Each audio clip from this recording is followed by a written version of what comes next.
일본이 지난주 방류를 시작한 후쿠시마 원전 오염수를 오염수가 아닌 처리수로 불러야 한다는 수산업계의 주장이 나왔습니다. 국민의힘은 국제원자력기구 IAEA의 공식 표현이 오염 처리수라고 호응했지만 민주당은 일본이 손뼉치며 좋아하는 모습이 눈에 선하다고 비판했습니다. 조성호 기자의 보도입니다. 후쿠시마 원전 오염수냐 아니면 처리수냐. 국민의힘이 주도한 급식업계와 협약식에 참석한 노동진 수협중앙회장이 용어 논쟁에 불을 지폈습니다. 모든 어업인이 국민 우려를 키우는 오염수 대신 처리수로 명칭을 바꿔 부르겠다고 한 겁니다. 과학적으로 증명된 그리고 알프스에 정화돼서 나가는 물을 자꾸 오염수 하니 이게 대한 거부 반응이 또 있는 거예요. 수산업계 제안에 여당은 호응했습니다.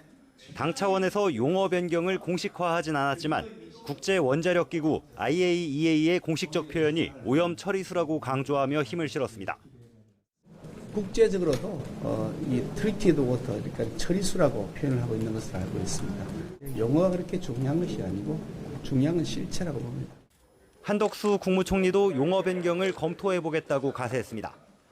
국제통화기금 지원으로 극복한 과거 외환위기를 IMF 사태로 부르는 걸 지적하며 명칭을 바꾸는 게 필요하다는 생각을 애둘러 드러냈습니다. 지금도 이제 IMF 사태다 이렇게 부르는 뭐 그런 것과 좀 유사한 거 아니냐 그렇게 생각을 해서 정확히 얘기하면 과학적으로 처리된 오염수입니다. 민주당은 발끈했습니다. 처리수로 용어를 변경하는 건 일본이 좋아할 일이라며 윤석열 정부는 국민이 아닌 일본을 섬기느냐고 질타했습니다. 정부 여당의 눈물겨운 노력에 일본 정부가 손뼉치며 좋아하는 모습이 눈에 선합니다. 윤석열 정부가 섬기는 대상은 우리 국민입니까? 아니면 일본 정부입니까? 이런 가운데 여당은 기업 구내식당과 국회식당에서 수산물 활용을 늘리겠다며 어민과 수산업계를 다독이는 일정을 이어갔습니다.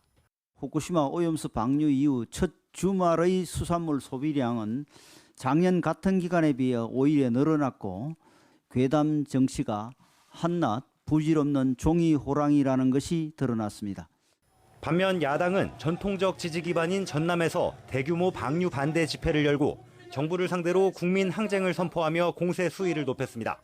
대통령이 국민에게 선전포고를 한다면 이 정권을 향해서 국민 항쟁을 선언해야 합니다.